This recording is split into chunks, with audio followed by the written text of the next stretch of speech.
Hello viewers, welcome to కథా కోకిల YouTube channel. ఇవాళ మనం చూడబోయేది senior inter chemistry P block ఎలిమెంట్స్లో preparation of H2SO4 by contact process. Sulphuric acid preparation manufacture మనం చూద్దాం. Sulphuric acid manufacture by contact process చూస్తున్నాం.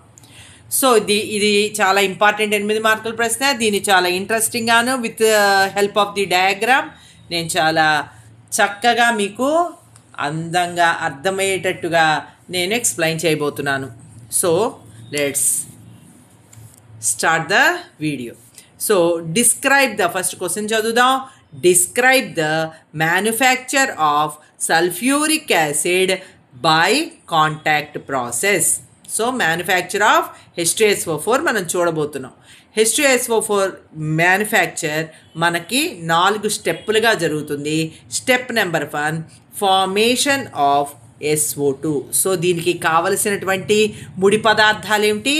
Sulphur మరియు oxygen. Sulphur మరియు ఆక్సిజన్ రెండు ఉంటే ఈ రెండింటిని మనము కలిపి sulphur is burnt in the air to form మనము సల్ఫర్ డైఆక్సైడ్ని మనము తయారు చేస్తున్నాం. సల్ఫర్ డైఆక్సైడ్ని తయారు చేయటం అనేది మొదటి స్టెప్. దాని తర్వాత సెకండ్ స్టెప్ ఏంటంటే ఫార్మేషన్ ఆఫ్ SO3. తర్వాత SO2 నుంచి ఇంకొంచెం ఆక్సిజన్ కలిపి SO3ని తయారు చేస్తాం. ఇది ఒక రివర్సబుల్ రియాక్షన్ మీకు ఇక్కడ చూపిస్తుంది. రివర్సబుల్ అంటే SO3 SO2గా, SO2 మళ్ళీ SO3గా మారచ్చు. So it is a reversible reaction and it is also an exothermic. ఇందులో నుంచి ఇది తయారవుతున్నప్పుడు చాలా హీట్ రిలీజ్ అవుతుంది. ఎంత అంటే -189 kJ రిలీజ్ అవుతుంది. సో ఫస్ట్ స్టెప్ ఏంటి? Formation of SO2 by sulphur and oxygen.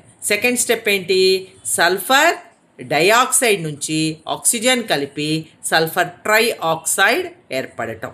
So ఈ సల్ఫర్ ట్రైఆక్సైడ్ ఏర్పడే ఈ విధానము it is an reversible and exothermic and Le Chatelier principle is applicable. Le Chatelier principle అంటే ఇంతకు ముందు కూడా చెప్పాను, మరలా చెప్తాను వినండి. ఈ రివర్సబుల్ రియాక్షన్ ఎప్పుడైతే జరుగుతూ ఉంటుందో, రివర్సబుల్ రియాక్షన్ జరుగుతూ ఉన్నప్పుడు ఒకవేళ దీని కాన్సన్ట్రేషన్ కనుక మనం పెంచితే SO2 కాన్సన్ట్రేషను, O2 కాన్సన్ట్రేషను, వాల్యూమో ఏదైనా పెంచితే కొంచెం డిస్టర్బెన్స్ అయితే జరుగుతుంది. ఆ రియాక్షన్ వల్ల ఇటువైపు కొంచెం డిస్టర్బెన్స్ జరుగుతుంది. కానీ కొద్దిసేపటి తర్వాత it will restore the equilibrium. తన యొక్క పాత స్థితిని, యథాస్థితిని అది మరలా కొద్దిసేపటి తర్వాత మరలా పొందుతుంది అనేదే Le Chatelier principle and that is applicable to this reversible reaction. So first point ఏంటి? Formation of SO2. Second point ఏంటి? Formation of SO3. SO2 నుంచే SO3. S వచ్చి ఆక్సిజన్తో కలుస్తుంది SO2 మళ్ళీ ఆక్సిజన్తో కలిస్తే SO3. అంత ఈజీ అన్నమాట. Formation of SO2, formation of SO3. Sulphur is burnt in air. First sulphur ఏమైంది? ఆక్సిజన్తో బర్న్ అవుతోంది, SO2 ఏర్పడుతోంది. SO3 ఎలా ఏర్పడుతోంది? SO2 is oxidised in air. SO2ని మరింత ఎయిర్తో బర్న్ చేయటం వల్ల SO3 ఏర్పడింది. ఎంత హీట్ వచ్చింది? -189 kJ వచ్చింది. ఇప్పుడు అదే స్టెప్ నేను మళ్ళీ ఇక్కడ వేసాను. ఎందుకంటే మనకి ఇక్కడ ఎంత టెంపరేచరు, ఎంత ప్రెషరో పైన కింద వేస్తాం. దాన్ని అలా వేయకుండా నేను కింద వేశాను. సో టెంపరేచర్ ఏంటి? ఎఫెక్ట్ ఆఫ్ టెంపరేచర్ ఏంటి? Low temperature is favourable. దీనికి లో టెంపరేచర్ చాలు. ఎంత లో టెంపరేచర్? 473 నుంచి 723. 473 K నుంచి 723 K. ఈ త్రీ కామన్గానే ఉన్నాయి చూడండి. 6 తర్వాత 7 వేసాము. 673 నుంచి ఈ మధ్యలో ఉన్న 7ని బయటికి తీసుకొచ్చి 723. ఈ 73నే ఇక్కడ వచ్చింది చూడండి. ఈ 73నే ఇక్కడ వేసాము, మధ్యలో 2ని పెట్టాం. 3 తర్వాత 2 నెంబర్ని మధ్యలో పెట్టాం. 673. ఇదేమో 723K. ఇది effect of temperature. It is low temperature. Next వచ్చేటప్పటికి ప్రెషర్ అంతా హై ప్రెషర్, చాలా హై ప్రెషర్. 1.5 నుంచి 2 ATM అనే హై ప్రెషర్ ఈజ్ ఫేవరబుల్ అనమాట.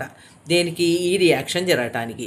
సో ఇక్కడ పైనేమో 673K నుంచి 723K అని పైన రాస్తాం. కిందేమో 1.5 to 2 ATM అట్మాస్ఫియరిక్ ప్రెషర్ అని కింద రాస్తాం. సో ఎఫెక్ట్ ఆఫ్ టెంపరేచర్ ఏంటి? Low temperature. Effect of pressure ఏంటి? High pressure. So low temperature, high pressure ఈ రెండు ఈ రియాక్షన్కి అవసరం. ఆ తర్వాత ఏం జరుగుతుంది? స్టెప్ నెంబర్ 3లోకి ప్రవేశిద్దాం.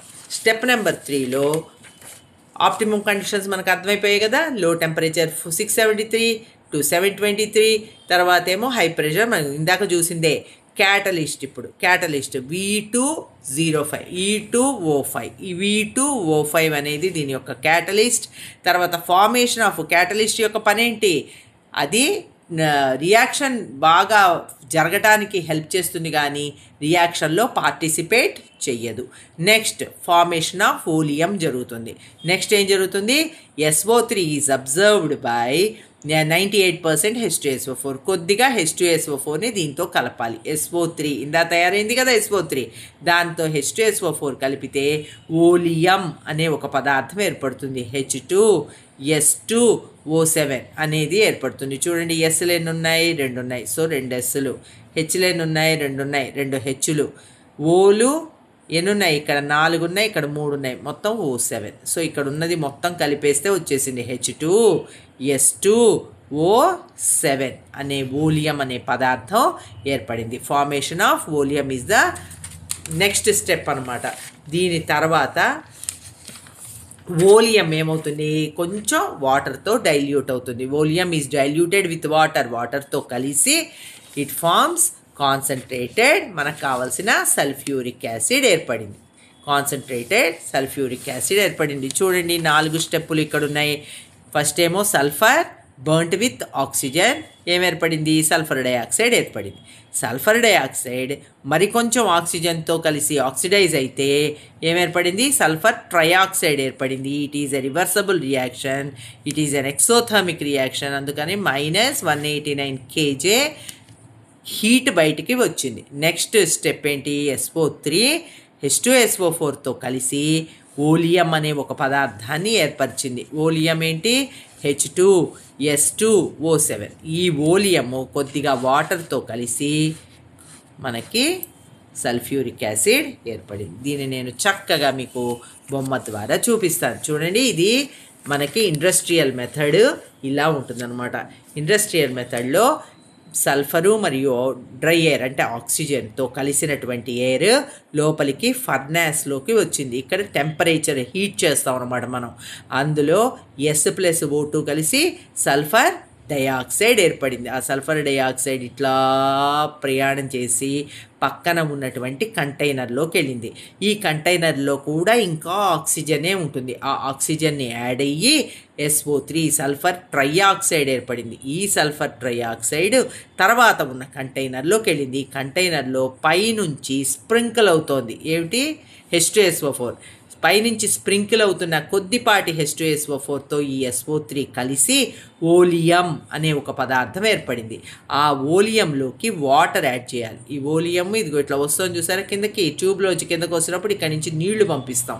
ఆ నీళ్లతో కలిసి మనకి కావలసిన H2SO4 ఇక్కడ రిసీవర్లో మనకి దొరికేస్తుంది. సో ఫస్ట్ ఏంటి? సల్ఫరు ఆక్సిజను ఫర్నాస్లోకి వెళ్తుంది, సల్ఫర్ డైఆక్సైడ్ ఏర్పడుతుంది. ఆ సల్ఫర్ డైఆక్సైడ్ మరికొంత ఆక్సిజన్తో కలిసి నెక్స్ట్ చేంబర్లోకి వెళ్తాయి, సల్ఫర్ ట్రైఆక్సైడ్ ఏర్పడతాయి.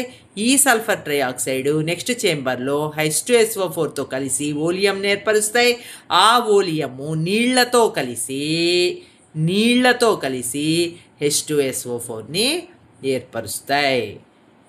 సో దీనికి లో టెంపరేచరు, హై ప్రెషరు, లో టెంపరేచరు మరియు హై ప్రెషరు రెండు. దీంట్లో వాడే క్యాటలిస్ట్ పేరు V2O5 లేక ప్లాటినం అయినా వాడచ్చు. సో 4 స్టెప్పులు ఏంటి? S+O2, SO2, SO2+O2, SO3, SO3 + H2SO4, H2 S2O7 ఇక్కడ ఉన్నదే రాసాం. ఫస్ట్ H2 రాసాం, తర్వాత సెకండ్ అక్షరం S కాబట్టి ఎన్ని Sలు ఉన్నాయో కౌంట్ చేయి 2, తర్వాత ఓలు ఎన్ని ఉన్నాయి కౌంట్ చేయి 7. H2O7 దీన్నే ఓలియం అంటారు. ఈ ఓలియము హైడ్రాలిసిస్ చెంది అంటే వాటర్తో కలిసి మనకి కావాల్సిన సల్ఫ్యూరిక్ యాసిడ్ని ఏర్పరుస్తుంది. సో ఇది sulphuric acid preparation by contact process. I hope you understand. మీకు నచ్చినట్లయితే నా వీడియోని లైక్ చేయండి, షేర్ చేయండి, నా ఛానల్ని సబ్స్క్రైబ్ చేయండి, గంటని కొట్టండి. Thank you for watching. Bye.